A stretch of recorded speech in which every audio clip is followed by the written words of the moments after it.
a lot of people don't realize this. The manufacturer really doesn't get a heads up on the rating. I mean, by far, the Judge is my favorite stick. So it's not like, oh, we want to have this, this, and this, and they just created a line. When they come out with something new, it's based on what maybe they don't have in their portfolio at the time. Most of the people, my father would tell you, that's our fullest bodied cigar. But it's sneaky with its strength. Next thing you know, you get up to make your second old fashioned, and you're like, whoa, that is a full-bodied cigar. It's crazy. We just opened up our Honduran factory this year, and we released the My Father Blue. When they're rolling the cigar, they take a little bit off that's longer than the cigars, and then they just put that right on the foot right there. We need to make it easier for people to get into the family, right? Yeah, I mean, this absolutely. is fun. Well, that's exactly what this is all about. This is fun. But when you get, like, when Cigar Aficionado 2024 comes out, Cigar of the Year, what goes on on your end? Well, first of all, welcome to the smoking section. Thank you. We're with Happy Harry's Bottle Shop, and I'll have you bring that one just a little. It's right in line with the camera with me. So, oh, cool. There we go. All right, so Corey and I are here, but we have a new guest. So you're not Brian.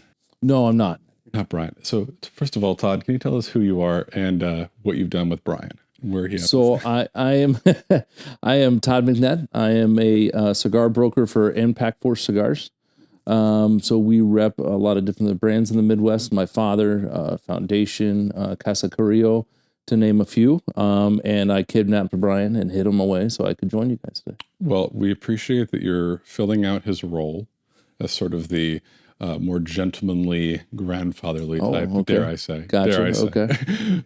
Corey and I happen to be quite young and immature and inexperienced. So you'll have to teach us a little bit about well, first of all, fantastic year my father's been having. Yeah, absolutely. Blessed with another #1 rating, which is awesome. And that was the Judge in Gran Robusto. Yep. Gran Robusto.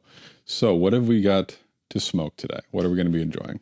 So we do have a Judge Gran Robusto for a little bit later, but the first cigar today is La Opulencia, which is the San Andreas Oscuro wrapper. Very similar to the Judge, obviously a different wrapper. The Judge uses a Oscuro Sumatran wrapper, just like all my fathers, made in Esteli, Nicaragua, with fillers from Nicaragua. And it's a little bit milder than the Judge, but it's still a full-bodied cigar. Beautiful. So should we get... what's your preferred method of lighting? Torch lighter.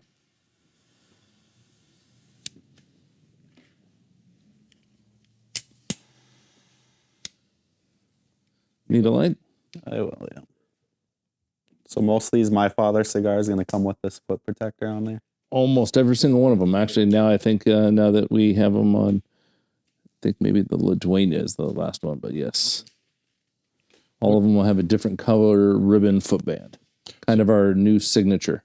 So tell us, for the newer cigar smokers who are maybe just getting into cigars and they see all this stuff, they might think, okay, it's just cute decoration or whatever. What does a footband do? Well, I mean, it keeps the foot intact if it fell. I mean, cellophane definitely helps with that.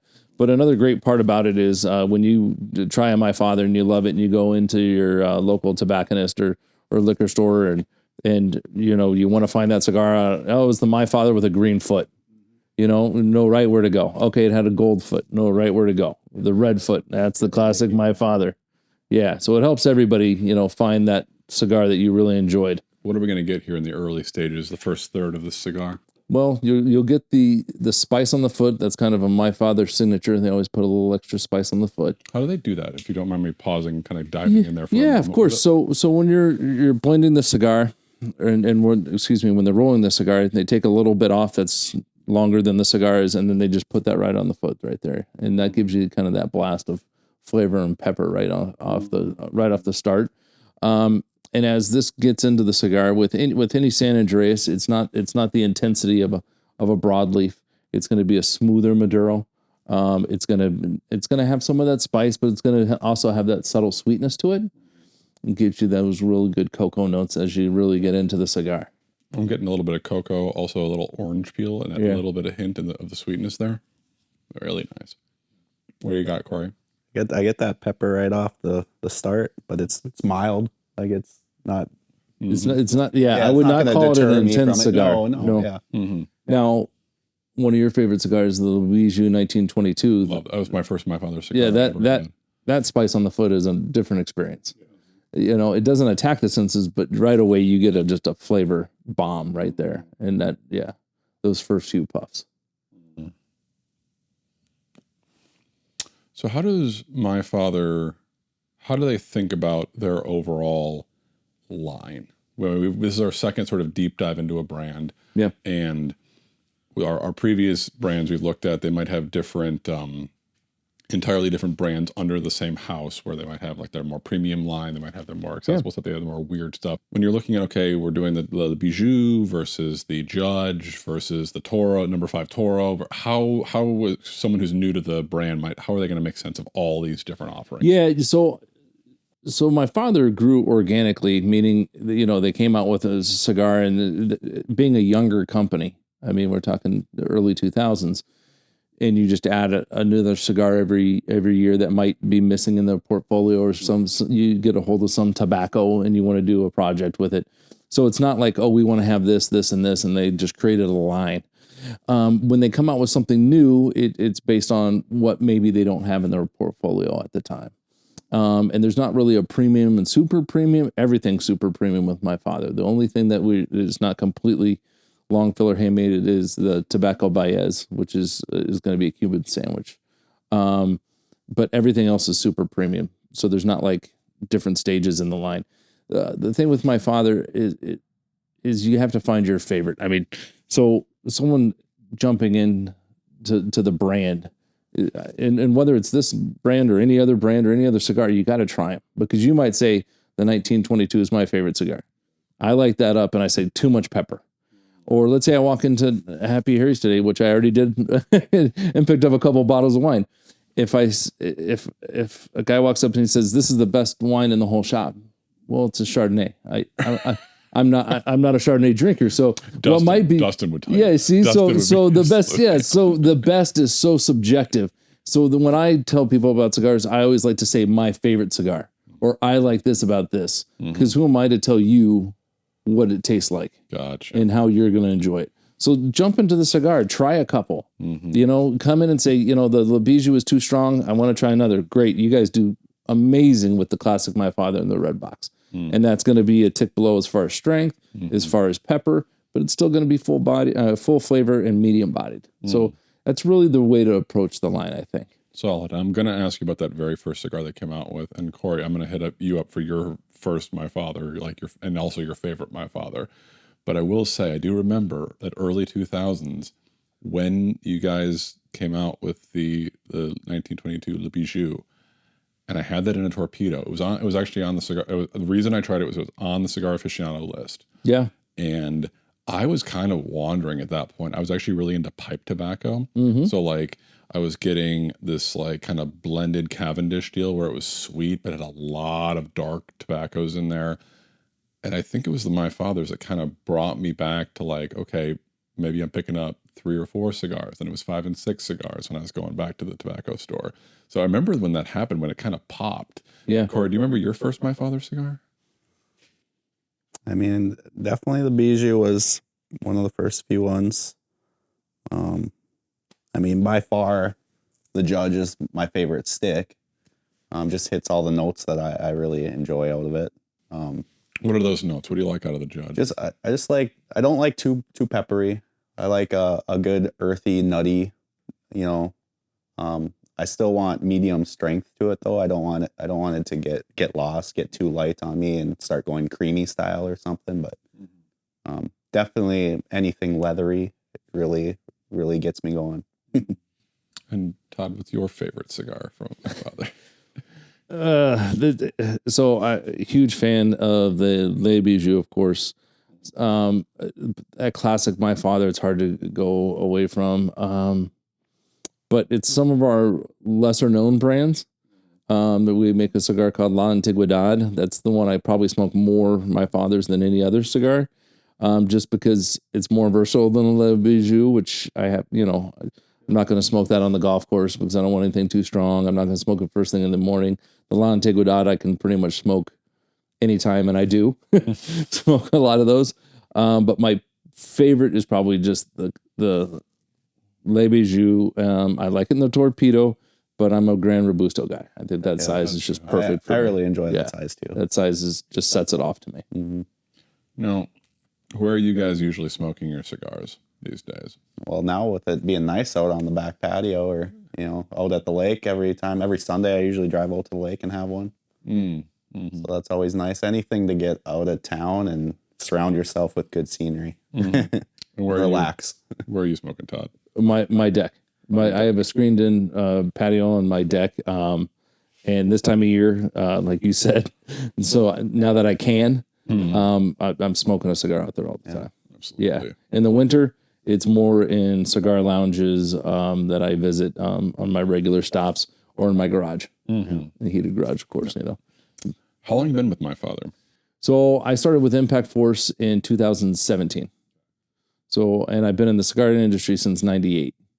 But I was on the retail side in Phoenix, Arizona with that. And then when I moved to the Midwest, I started working for Impact, which represents My Father. You've been kind of right there in all these sort of ups and downs in the cigar industry. Like you've had big pops, and then like incent taxation, and then back in like figuring out how to tax the premium cigar category. What's it like?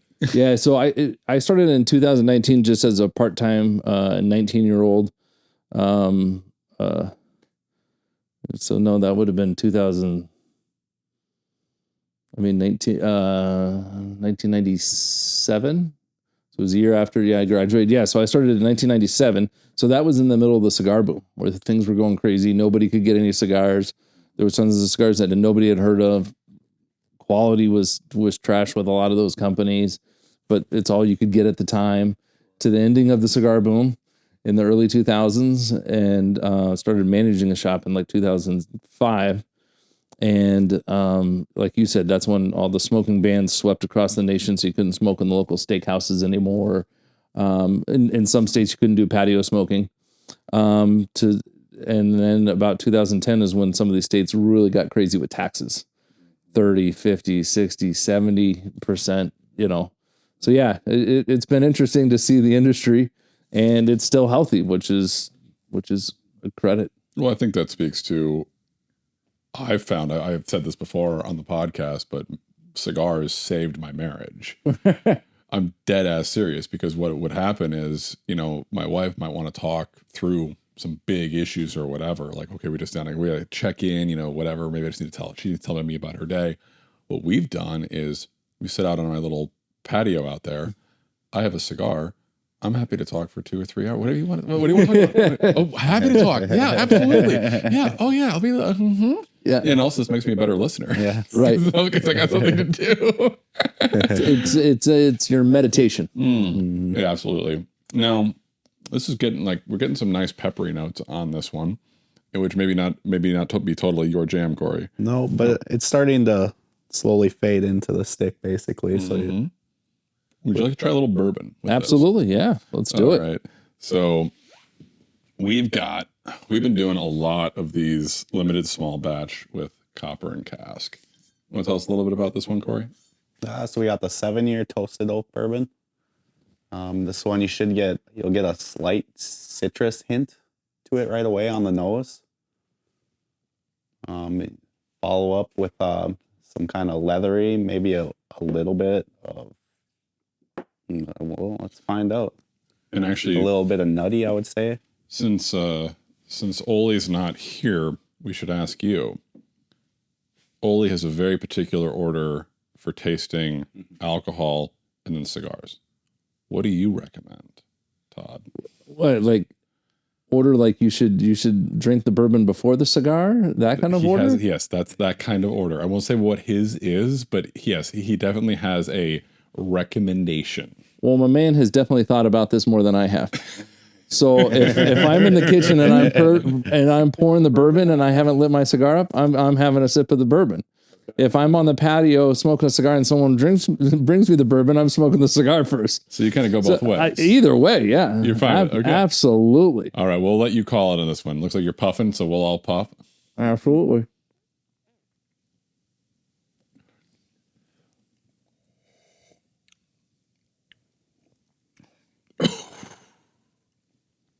Is this one of these where it's You definitely get citrus. Yeah. Yep.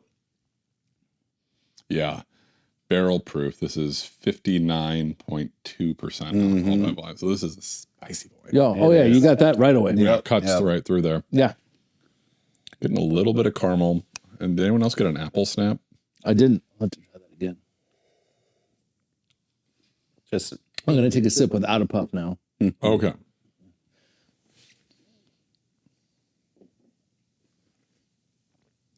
Yeah, I can definitely see that. just kind of fruity up front. Mm-hmm. And then that back note just kind of slowly mellows down. Mm-hmm. Good heat for summer. Yeah. Yeah. We do cocktail and cigar night with my buddies once a month, and I always make an old fashioned, and that might be what I make the old fashioned with this time. And actually, I can find that out right now. So can you tell us a little bit, Todd? I'm going to multitask. I'm going to make us some old fashions. Could you tell us a little bit about the very first My Father cigar? The Don Pepin, and it's Blue Label, which is now named the original. Obviously, why? So that cigar was blended by Pepin early on. Actually, the first 3 cigars are all Don Pepins. The Blue Label, the original, the Black Label, the Cuban Classic, and the White Label, the JJ, because that's when his son Jaime had finally joined him, and because Pepin's first name is Jose Pepin, so it's J and J. So those are the 3 original ones. The actual one with a My Father label on it, if that's where we're going with it, is the red label, and Jaime was blending that, and Pepin knew nothing about it. He was blending it in honor of his My Father, and his father, my father. And Pepin heard about it through something at the factory. Someone said, well, what about the My Fathers? And what are you talking about? But eventually he loved it so much because he felt it was an homage to his father. And what a great name. It's always My Father, right? Whether it's how many generations later it was somebody's My Father in the lineage. So that's when they launched My Father, the cigar. At that time, it was like, parent company was like Don Reyes Cigars or something. Gosh, I wish I could remember that. You see, that's how old I'm getting. I'm being the older statesman in a lot of ways. So that's okay. We've seen worse. Yeah. so he liked it so much. Then that's when they rebranded the whole company My Father, and not every cigar after that, but every cigar, most of the cigars like the My Father Judge, My Father Opulencia, Promesa, O Forte, the Grand Offering, has the My Father on it. Fantastic. Yeah. So is the Florida Antlers, that's off of My Father? Yeah, and that was the first one that ever got a #1 rating in 2012. It's the most popular because it was the first one with the rating, but it's also the most popular because how versatile it is. I mean, I smoke a lot of strong cigars. I can smoke that and love it, right? I can give it to my neighbor who smokes 6 cigars, 8 cigars with me a year, and it's smooth enough for him. He tells me it's mild. I don't want to break his heart and tell him he's not smoking a mild cigar. He's smoking a medium-bodied cigar, but it's so smooth to him, he interprets it as mild. So anytime you can have a cigar that's that versatile at our medium price range, yeah, and got the first one to get a #1. Yeah, it's going to be the best seller. Now, what's the My Father cigar that's the most full-bodied? Well, it's interesting you interpret the Judge as medium-bodied because most of the people in My Father would tell you that's our fullest-bodied cigar. Right. But it's sneaky with its strength. Le Bijou is right up front with its strength, right? You like that? It tells you, hey, you're in for a ride. This is going to be a great full-bodied cigar. The Judge is more like, hey, you're just relaxed. Next thing you know, you get up to make your second old-fashioned. You're like, whoa, that is a full-bodied cigar. You know what I mean? It's sneaky with its strength. Too, when you get to like that final third to it, it's almost going into like a Maduro almost. Well, especially with the Grand Robusto, right? It's heavier, yeah. Because that ring gauge, it fools you with its strength. But the smoothness, yeah, I don't get that strength like the Right. little bijou right away, So Absolutely. it's tricky, I guess. So my buddy Gene, who helped me drywall this studio, was graduating from aviation school here in Grand Forks. And I wanted to get him a My Father to enjoy for his graduation. His girlfriend was up. We were going to go on a walk. This was going to be great. I wanted to get him the Bijou because it's my favorite. Well, Happy Harry's didn't have it at that particular point. We're good now. We got plenty. Yeah. But so I picked up the Judge. I hadn't had the Judge before. And so this was May, about 3 years ago, I think this was. Got him the Judge, and I only got one. I just got one for him, and he decides he wants to light it up on the walk right then and there. Now, Gene wasn't a seasoned cigar smoker. So this was maybe his first cigar in like 2-3 years. Yeah. And we're walking along, and I'm like, isn't it good? Isn't it good? These My Father cigars are great. And he's just like... and he's like, I'm not sure I can finish this. He's like, you want to finish it? I'm like, absolutely. And I took it. I'm like, oh, hello. Like we'd probably walked 1.5 miles at that point. Those Jaime Garcia too. Those are some of my favorite too. So and that's when I was talking about this one not having that broadleaf, and that's your prototypical broadleaf, spicy, rich. You just right off the bat. I mean, yeah. I'm usually drinking some good bourbon to pair with that one. But yep. Yeah, especially if you're doing something cast strength like that. I mean, you need something that can hold up against the heat. Yep. People always ask me about wine, bourbon, whiskey pairings, and I try not to make it too complicated. You'll have some people say, no, you have to have this with this cigar, or this with this bourbon, or I just ask that you don't smoke a real strong cigar with something that's, like a light Chardonnay one's gonna overpower the exactly. other. Like I wouldn't grab a mild cigar. Previous episode. Well, can you imagine smoking a mild cigar with like Lagavulin, something with real peat? I mean, you wouldn't taste it. We did a mezcal before that was just overbearing a lot of the cigars. Oh, gotcha. So it was really tough for the cigars to match up with. Yeah. There's more smoke on your drink than on your cigar. Or can you grab that little Bijou and light beer, you might as well be drinking water. No, yeah. That's just to keep you hydrated while you're smoking it. Yeah. Now, I realized that we had 2 bar spoons. Oh, there's my bar spoon. There we go. I don't have to use these chopsticks. Even the Judge probably wouldn't go into it on an empty stomach either. Like no, I mean there are people that can, but not me. Now, would you guys like some hand-flavored ice with your old-fashioned? Absolutely. See, now I barely get any pepper on this guy, and it's just right in its wheelhouse right now. Maybe like a dark chocolate almost. Nah. Absolutely. No, 100%. I always like to say that this cigar too, because it's box pressed with that wrapper on it, if you take off the bands, it looks like a chocolate bar. It really does. There you go. To fathers? Yes. My father. There we go.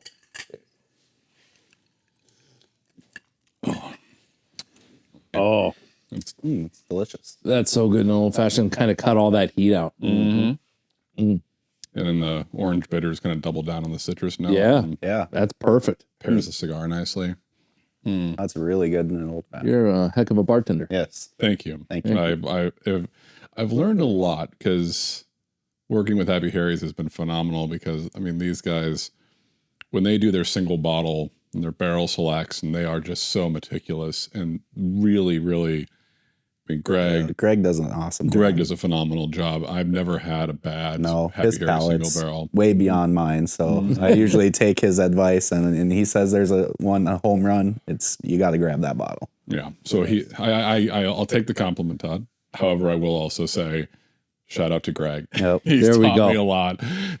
And also our bartender, Tyler, who he does a lot of our videos where he will make cocktails and stuff. And he's taught me a lot. Like, my gosh, we've done milk punches. We've done, oh my gosh, phenomenal old fashions, clarifying cocktails. He just really cool stuff. We actually just did a whole video about soju cocktails as well.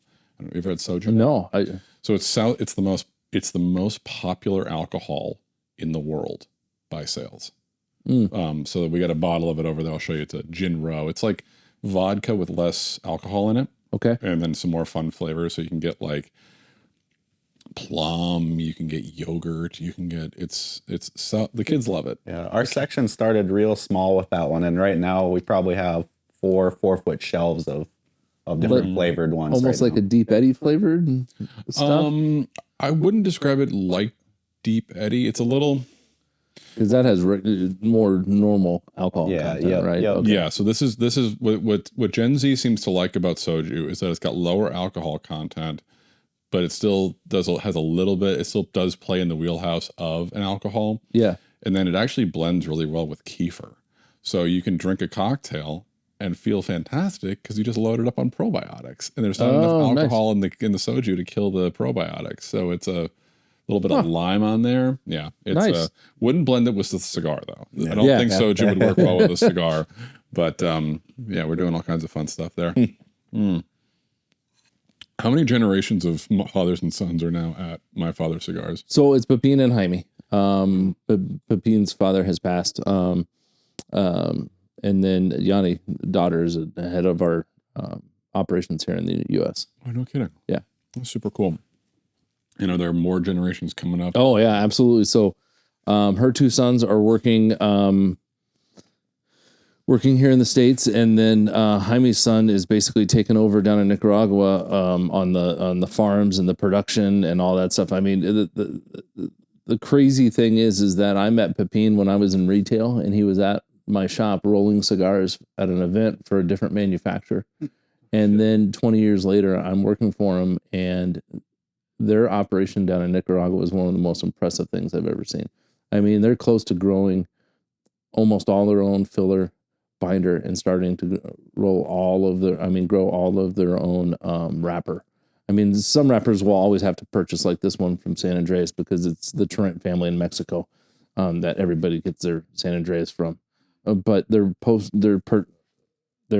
processing of their tobacco is top notch and on the edge. Always developing new stuff. Their rollers, I mean, everything. I mean, it's crazy. We just opened up our Honduran factory this year, and we released the My Father Blue, which Happy Harry's ordered, and that will ship sometimes probably next month or July.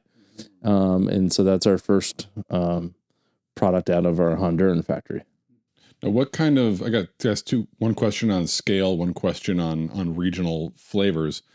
So take them in whatever order you want. Yeah. But in terms of scale, how big is the operation? Like, how many warehouses are we talking? How many acres? I don't know how we're doing. Yeah, so I don't know the answer to that. I'll just be honest. I've been down to the My Father facility back when I was a retailer, and now seeing it now. I went down there 3 years ago for a sales meeting, and the growth is astronomical as far as fields. Yeah. Is part of production is amazing. I mean, you know, we're not STG or Swisher or those, and that's not the goal either. But very good size company now.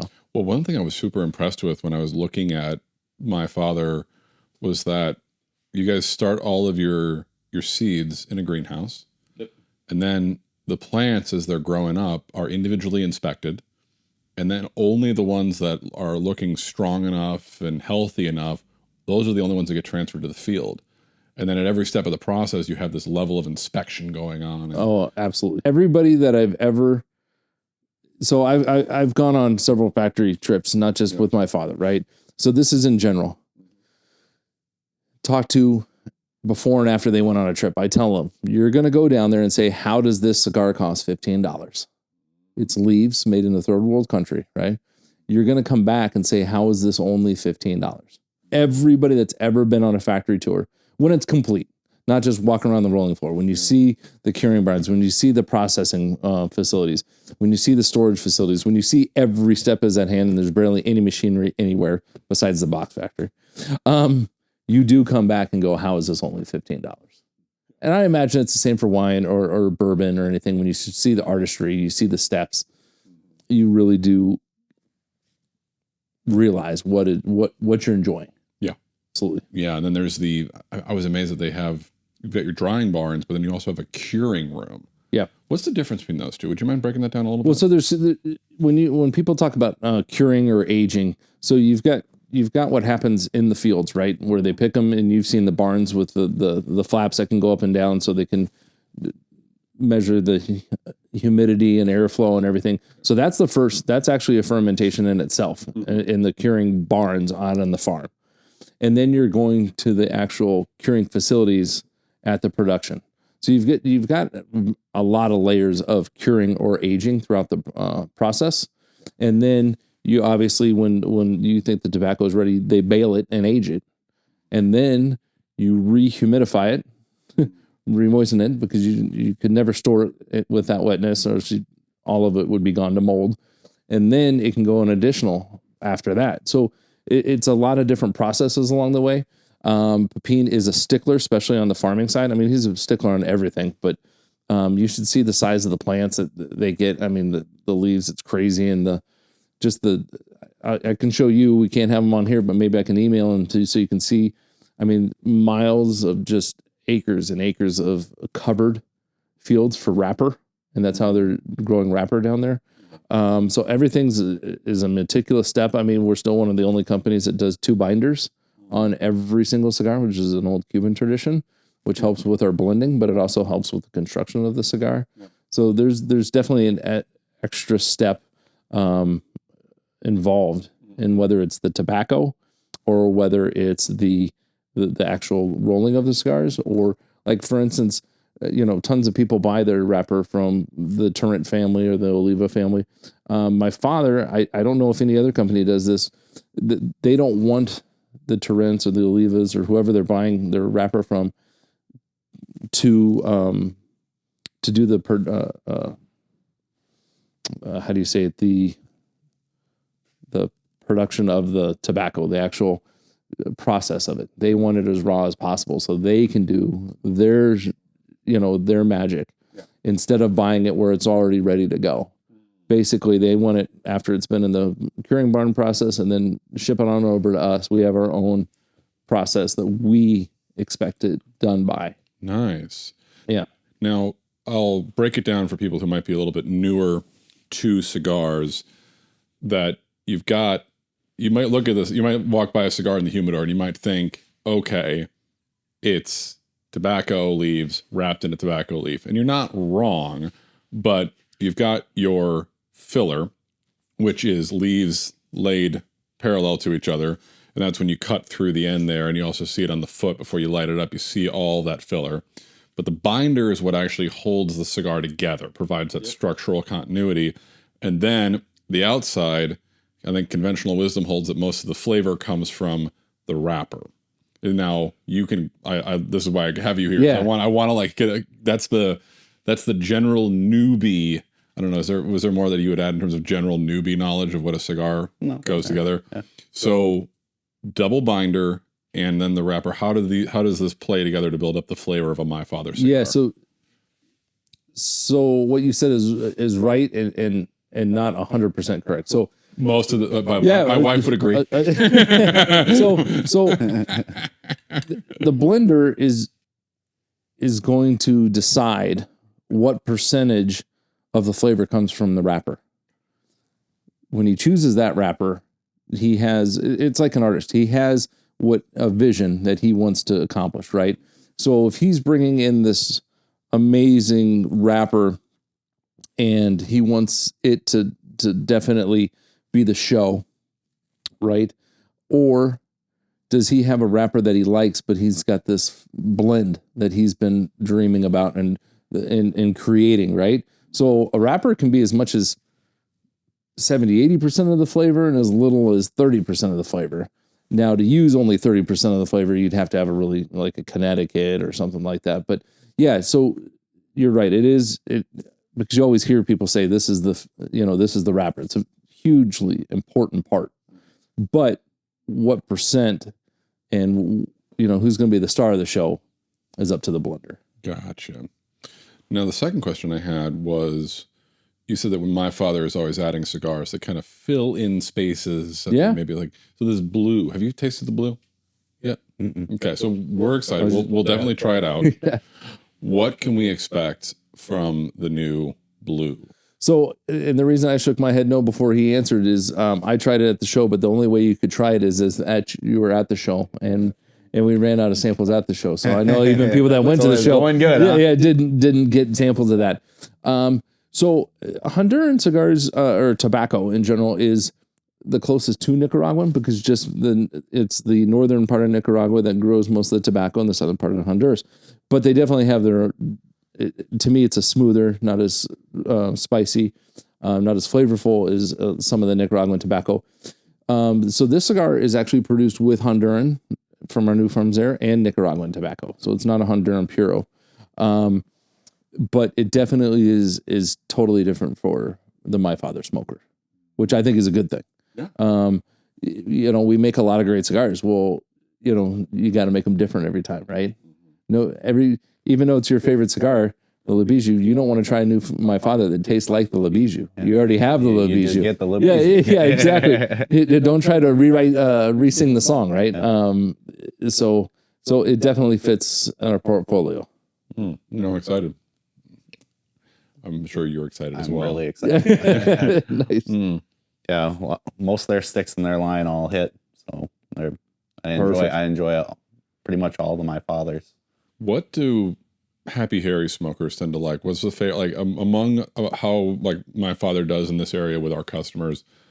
What are people gravitating towards? What are people liking? What's really hitting with My Father right now? Those Florida Antlers sell a ton in there. What do we got? The cremas. Yeah, that's the classic My Father. Yep, those do really well in our humidor. The Le Bijou do well. What's the Connecticut wrap one? Yep, just the My Father Connecticut or the CT. Yep. This is delightful. Mm-hmm. This is delightful. Getting to the middle of this cigar now, it's really rounded out. It has, yeah. Yeah, really, really easy smoking. I was curious how you liked it being the judge of your favorite cigar because it definitely has a lot of that judge notes. I heard somebody at one of my events say, "Hey, this tastes like a judge with a San Andreas wrapper," and I was like, "Oh, this guy gets it." How's it go? So what do you I like? mean, yeah, it's right away. The start, like I said, was that slight pepper, but I mean, nothing to throw me off of it. It almost just was enough to just intrigue you and keep going, and now it's now it's in the wheelhouse. It's everything I enjoy. Corey, what we got coming up for Happy Harry's this summer? What can people? We have the new My Fathers to look forward to. Yeah. But what events are we going to be selling cigars at coming up here? We got Blues Fest we'll sell cigars at coming up towards the end of the summer here. We have me and Oli. We'll set up a little stand. We'll have a bunch of cigars out there. People will stop in while the live music's playing. It's an outdoor atmosphere, so everyone likes to sit with a stogie and enjoy it out there. So that's kind of our big outdoor one that we do. Todd, do you want to tell us a little bit about some of the other brands that you're working with, Carrillo Foundation? Yeah. At your discretion. I know that you're here from No, absolutely. So you guys are very supportive of a lot of my different brands. So Casa Carrillo, which formerly was known as EPC or EP Carrillo, there was a lot of confusion to the brand, even though it's been out 15 years, because one store would call it EP Carrillo, the other would call it EPC. So we wanted to streamline it. So it's Casa Carrillo now, House of Carrillo. And talk about number one cigars. He's got two and almost had a third, which would put him right up there with My Father. When I think that third one you're talking about is one of my favorite. Well, the Allegiance was right there. So put me onto the Encore and the Pledge, was actually the highest rated number one cigar ever. Mm-hmm. And we started repping them right around that time that it received the rating, and it exploded. And you guys are killing it with the Allegiance and the Pledge.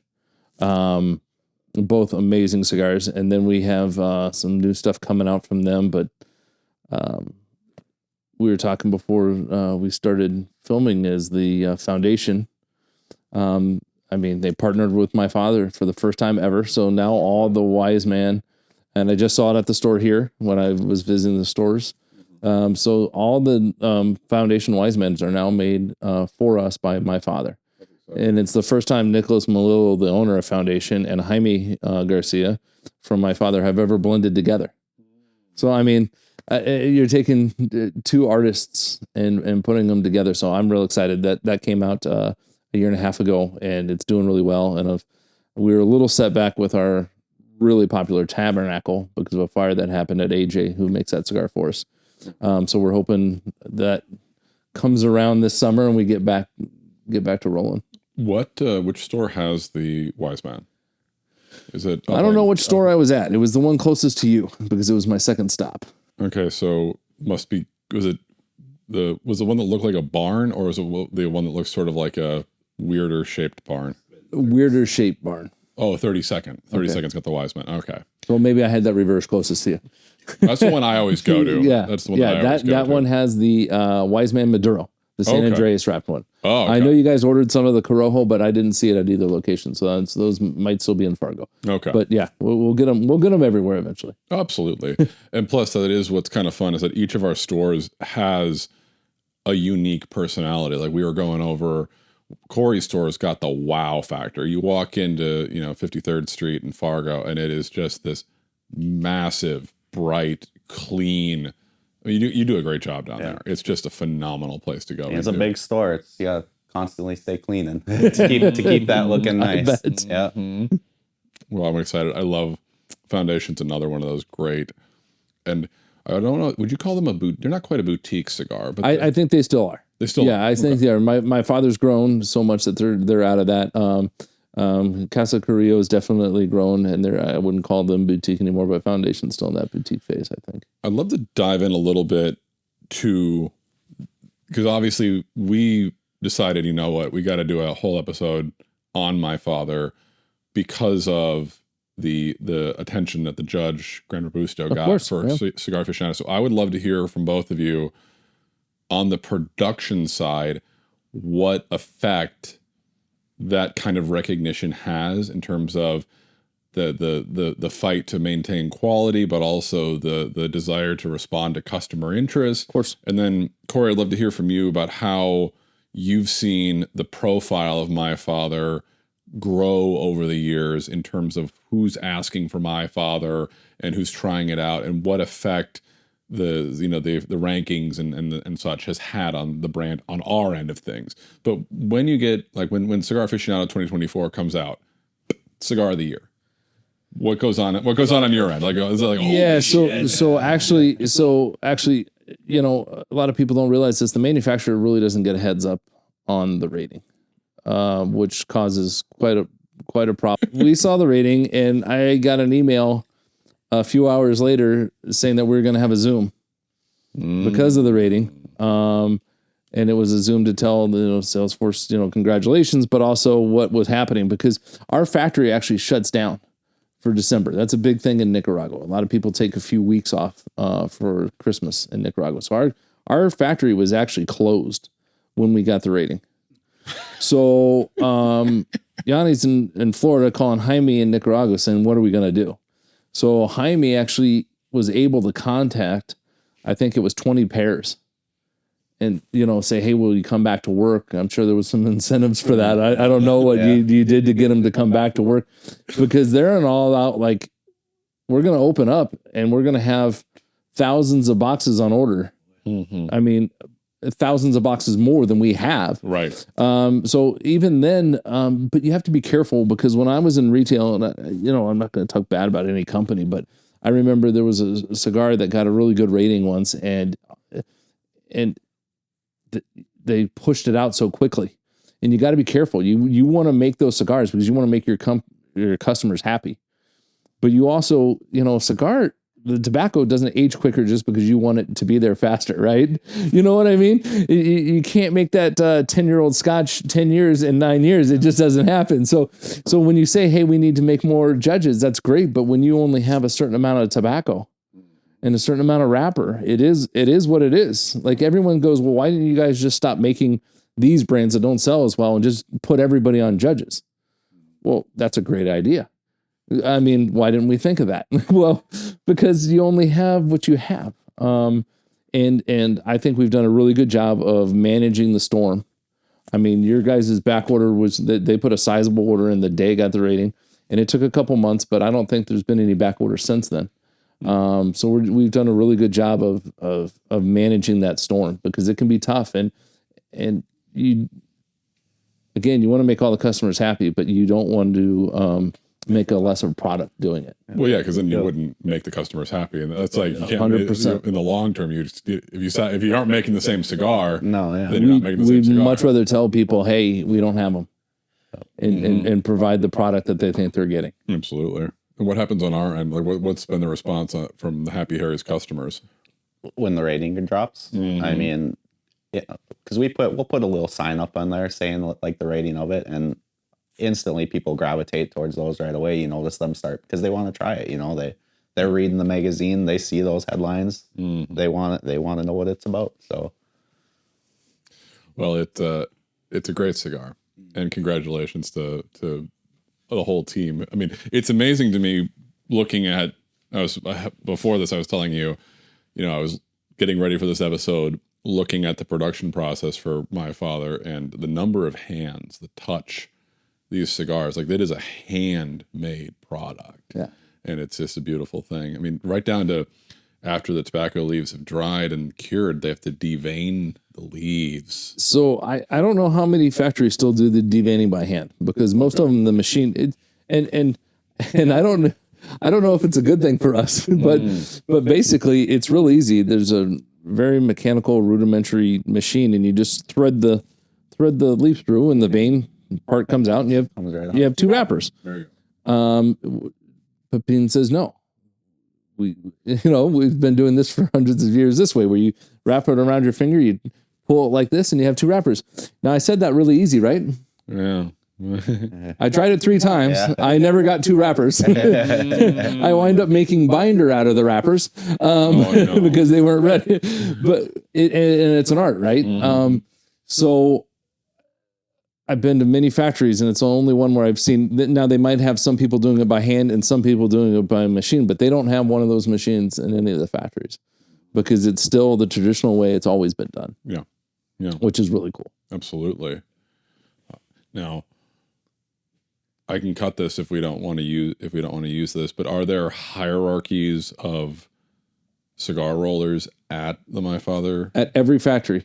Tell us about that. So any factory, not only the companies I represent, but any of them, it's always the same.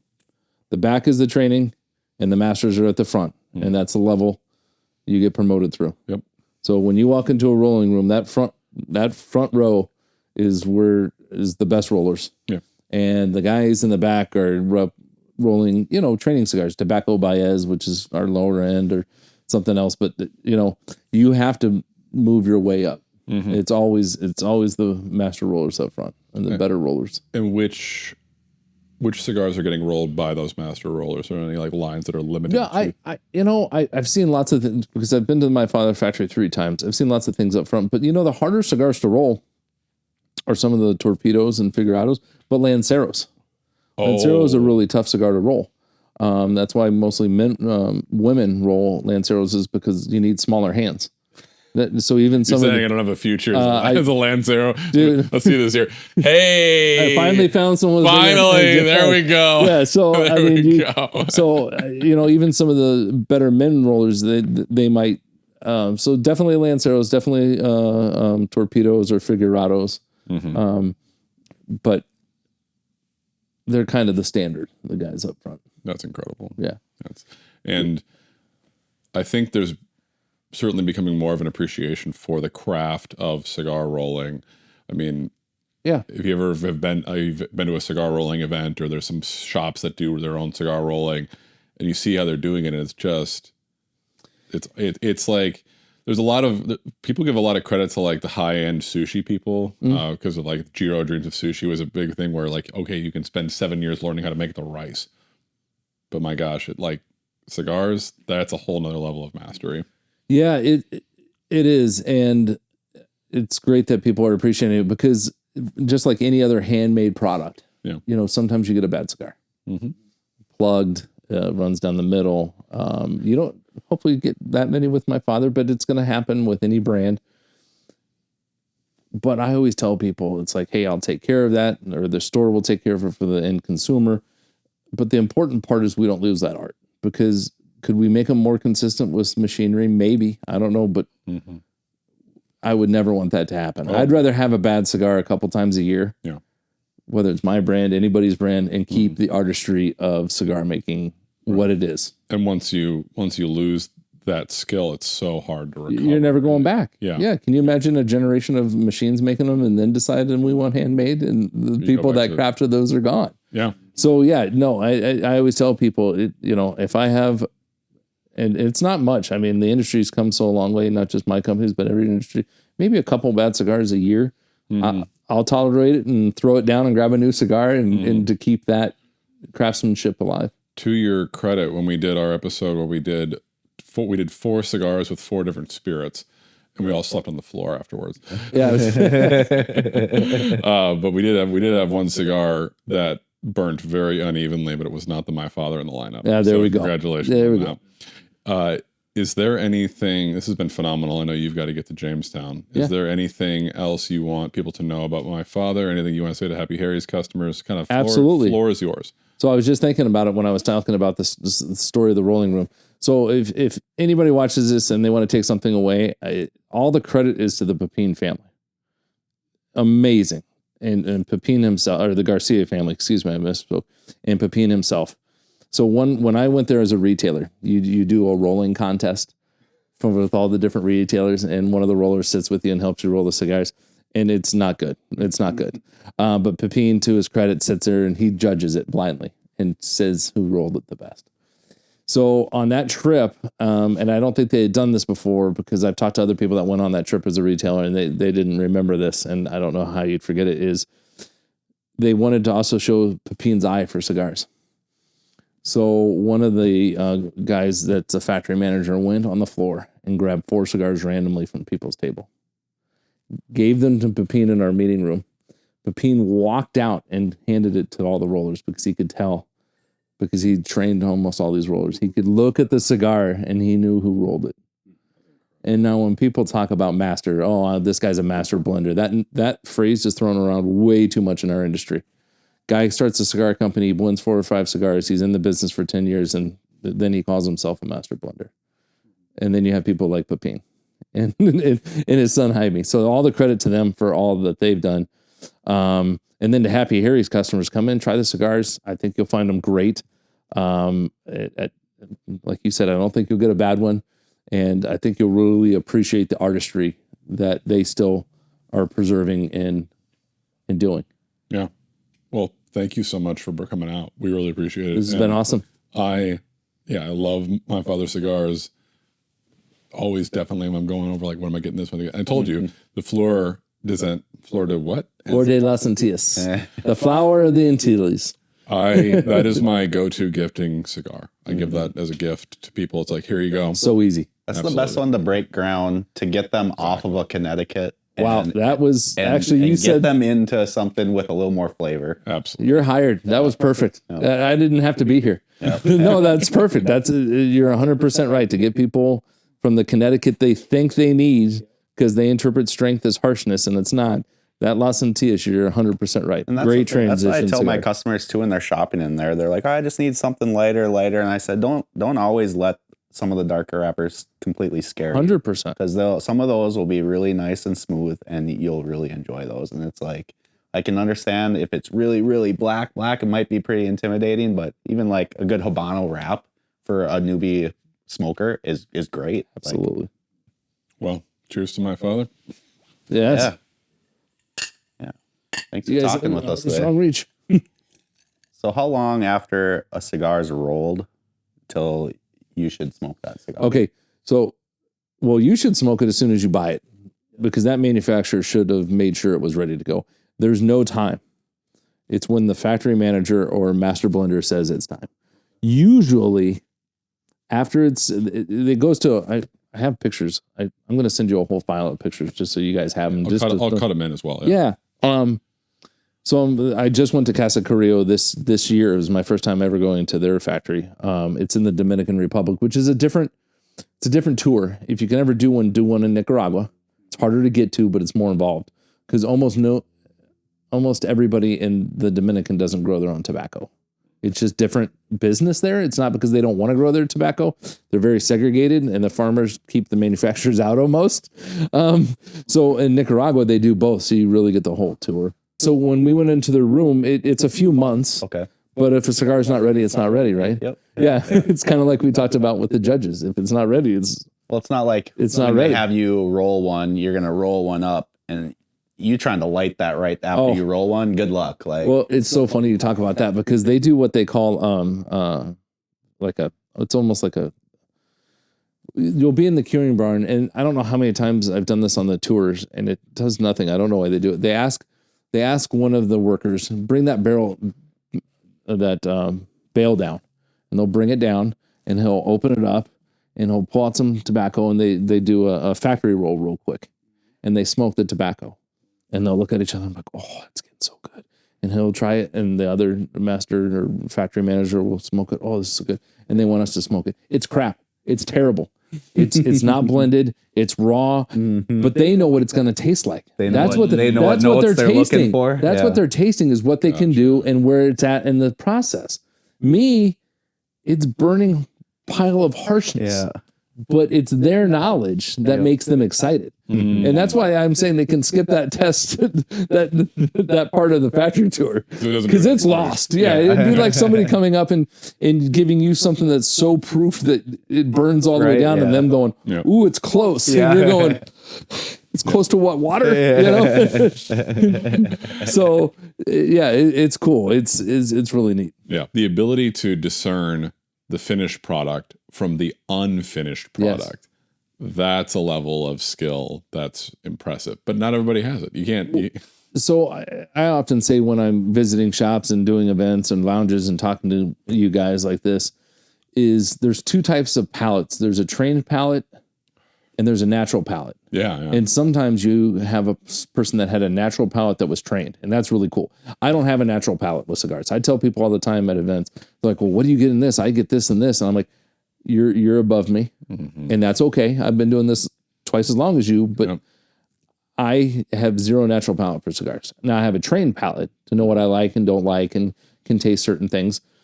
But there's some people that get into this, and 4 years into smoking, they're way past me, and that's okay because I have no ego. This is an enjoyment for me. But I think it's also when you were talking about bourbon and talking about how he had such an amazing palate for this stuff.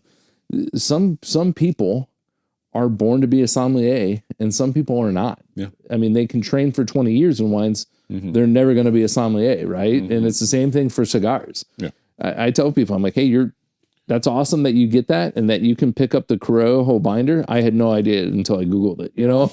Yeah. But it's great that you have that. Absolutely. Yeah. I'm that way with coffee. I have a natural palate for coffee. Everything else is trained over time.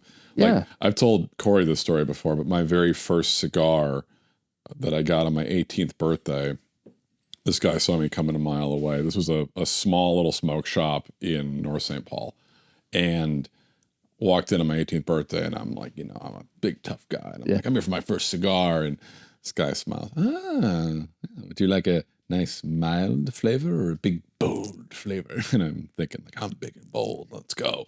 So he hands me this stick that looks like death itself. Just like it's so dark, it's taking light from around it and absorbing it into the cigar.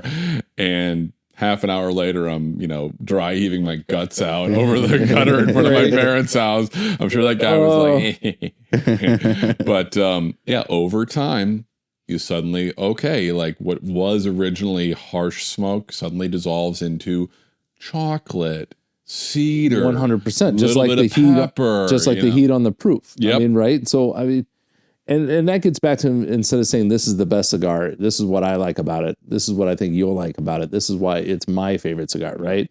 Because cigar smoking and walking into a cigar shop, you guys are a little bit different, is intimidating, especially for new people. And what we need to do as an industry is take that away. Yeah. Right? Hey, no. This is, as you know, going to cigar lounges from St. Paul to Kansas City you were in Cincinnati. Cincinnati. I've done Virginia. It's a family. Yeah. We need to make it easier for people to get into the family, right? Yeah, I mean, this is fun. That's exactly what this is all about. This is fun. Yes. I mean, and let's not make it hard for people to get into our hobby. Absolutely. So many people want to make it like, you have to get in and try. No, man, we want. It's such a great thing. Find what you like, learn, Yes. and you'll learn it as you like stuff. You'll learn how to appreciate it more, and as you appreciate it more, you might like new stuff. And it's a process. You evolve, and it's a lot of fun. Well, and then what that person did was a disservice to you because, again, as a seasoned smoker, all that harshness, now as spice and chocolate and pepper. Yep. But when it's your first cigar, it's just biting, Yeah. right? And Deterring. yes, deterring you from what you need to do. I don't think it'll surprise either of you that shop is no longer. Yeah, right. Well, there you go. So there we go. Oh man, this was awesome. Thank you.